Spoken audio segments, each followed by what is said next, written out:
समाज में अपराध तभी बढ़ते हैं जब शासन का इकबाल खत्म होता है।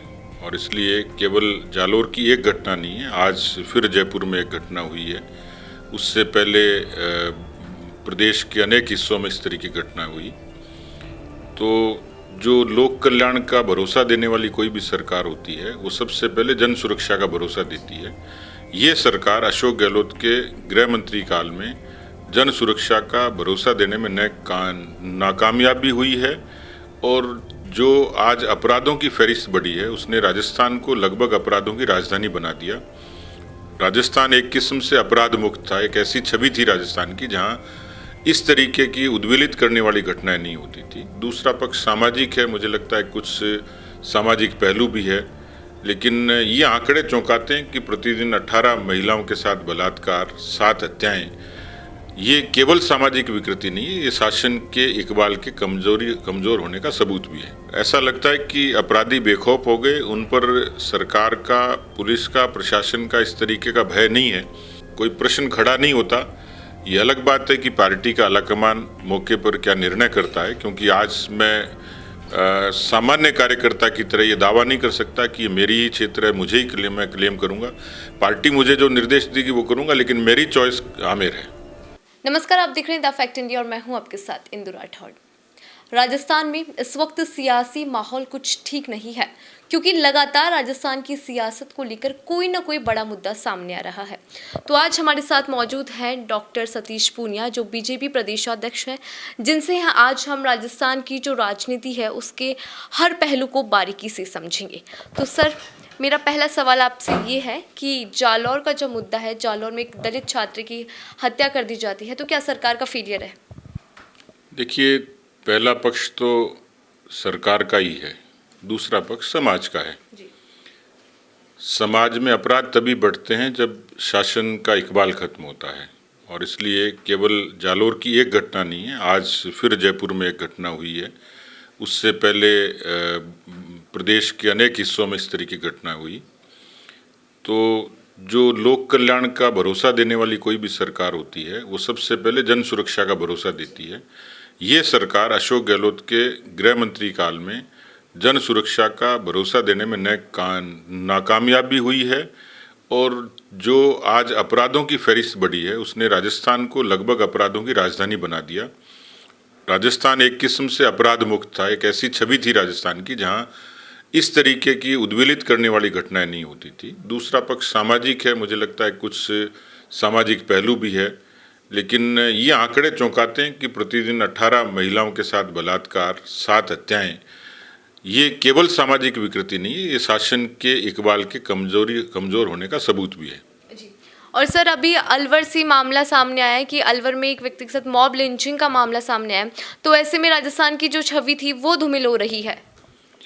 देखिए, मॉब लिंचिंग हो या हत्या हो या बलात्कार हो या डकैती हो, एक के बाद एक लंबी फहरिस्त है। 7 लाख मुकदमे दर्ज होना ये सबसे बड़ा प्रमाण है।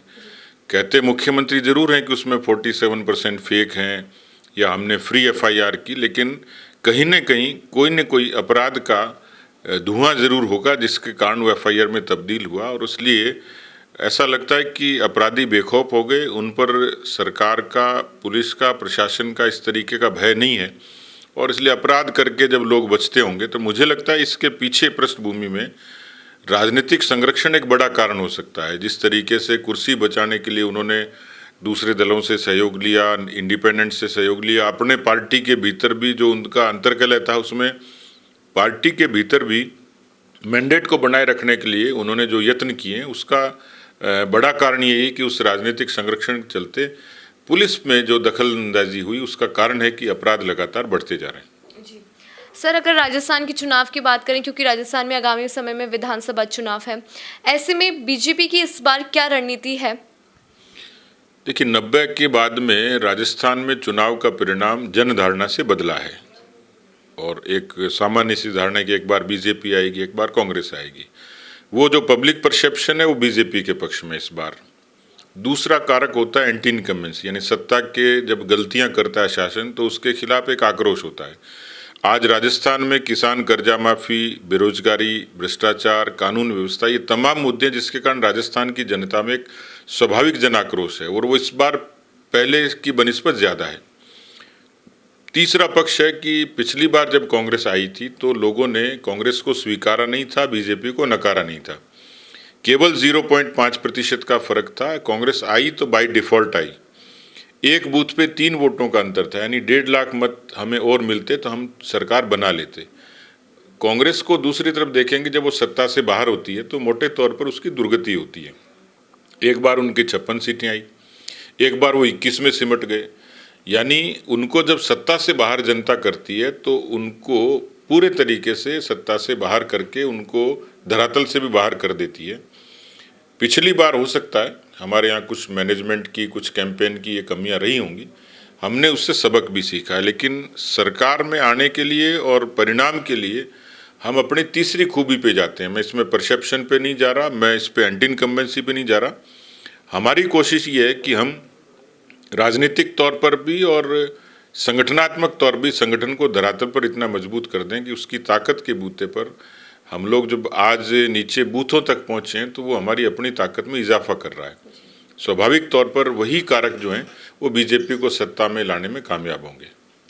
और सर, चर्चा ये भी है कि इस बार आप आमेर की जगह कोई दूसरी विधानसभा सीट से चुनाव लड़ेंगे। देखिए, मेरी अपनी जमी जमाई फील्ड है और मैंने पिछले 10 वर्षों से मैं वहाँ काम कर रहा हूँ। चुनाव हारने के बाद भी निरंतर काम किया, जीतने के बाद काम किया। मेरी अपनी वहाँ कार्यकर्ताओं के बीच में एक अच्छी टीम है और लगातार हम लोग वहाँ सक्रिय भी हैं, हमारी टीम सक्रिय है, तो कोई प्रश्न खड़ा नहीं होता। ये अलग बात है कि पार्टी का आलाकमान मौके पर क्या निर्णय करता है, क्योंकि आज मैं सामान्य कार्यकर्ता की तरह ये दावा नहीं कर सकता कि ये मेरी ही क्षेत्र है, मुझे ही मैं क्लेम करूंगा। पार्टी मुझे जो निर्देश देगी वो करूंगा, लेकिन मेरी चॉइस आमेर है।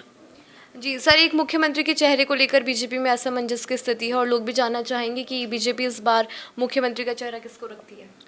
देखिए, चेहरों की कोई सेट फिनोमेना नहीं है। अलग अलग प्रदेशों का अलग अलग गणित और वहाँ की परिस्थितियाँ होती हैं। कई बार पार्टी प्रोजेक्ट भी करती है, कई बार नहीं भी करती है, कई बार कलेक्टिव लीडरशिप के आधार पर लड़ते हैं। हमारे कंफर्ट है कि मोदी जी का नाम और काम इतना बड़ा है कि जो पार्टी का चुनाव चिन्ह और मोदी जी का नाम और काम, ये पार्टी की कलेक्टिव लीडरशिप के आधार पर हमें आगे बढ़ने की प्रेरणा देते हैं। रही बात चेहरों की, तो कोई समय था जब एक जो पॉलिटिकल गॉसिप होती वो ये होती थी कि बीजेपी में लीडरशिप क्राइसिस है, बीजेपी में लीडरशिप की कमी है, बीजेपी में चेहरों की कमी है।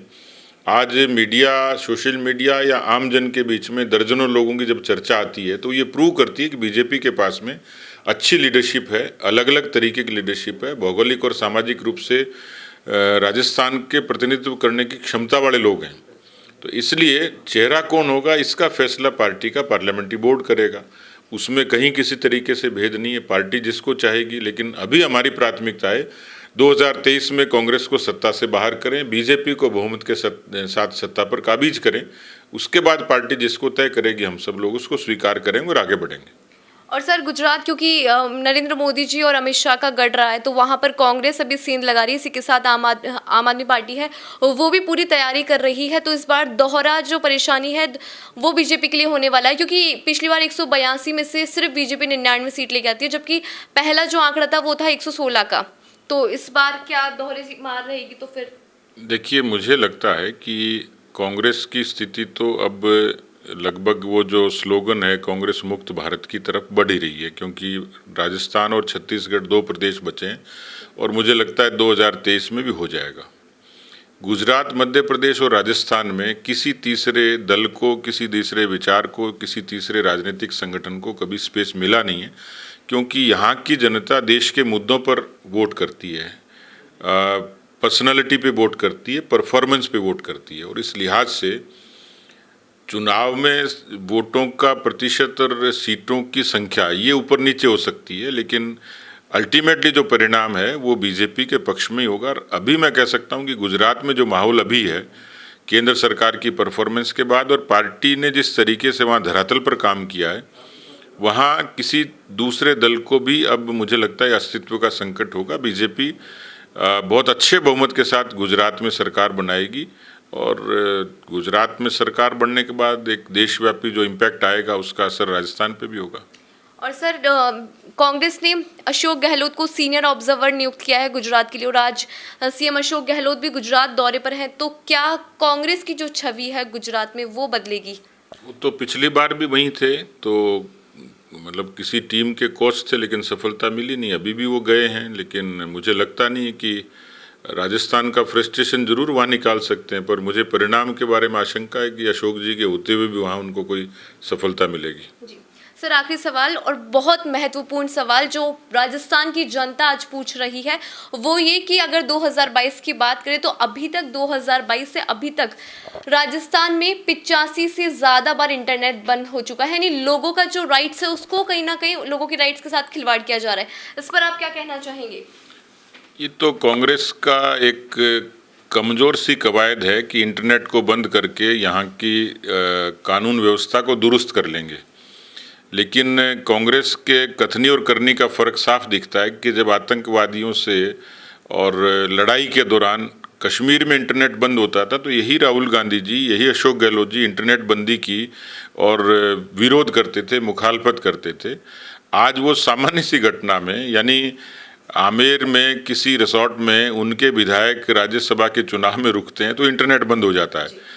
कहीं सामान्य सी घटना होती है तो उनको लगता है इंटरनेट बंद करने से और कानून व्यवस्था दुरुस्त हो जाएगी, जबकि दूसरा पक्ष ये कि उसका राजस्थान के आर्थिक कारोबार पर जो असर पड़ता है, बच्चों की पढ़ाई पर जो असर पड़ता है, सामान्य गतिविधियों पर जो वाणिज्यिक गतिविधियों पर असर पड़ता है, उसका दुष्परिणाम कहीं दूर तक जाता है। तो इंटरनेट की बंदी शायद कांग्रेस की एक तरीके का अस्त्र बन गया, लेकिन इंटरनेट का बंद होना कांग्रेस की सरकार की कानून व्यवस्था की नाकामी को ही दर्शाता है। तो देखा आपने, इन्होंने सीधा कहा कि कांग्रेस सरकार की कानून व्यवस्था ठीक नहीं है। इसी के साथ इन्होंने निशाना साधा है कांग्रेस की कानून व्यवस्था पर। इसी के साथ आज हमने इनसे राजस्थान की जो राजनीति है उसकी हर पहलू पर चर्चा की, क्योंकि राजस्थान में आगामी समय में विधानसभा चुनाव है। ऐसे में बीजेपी की क्या रणनीति है, इस बारे में भी प्रदेशाध्यक्ष ने बताया। फिलहाल के लिए इतना ही, मुझे दीजिए इजाजत, नमस्कार।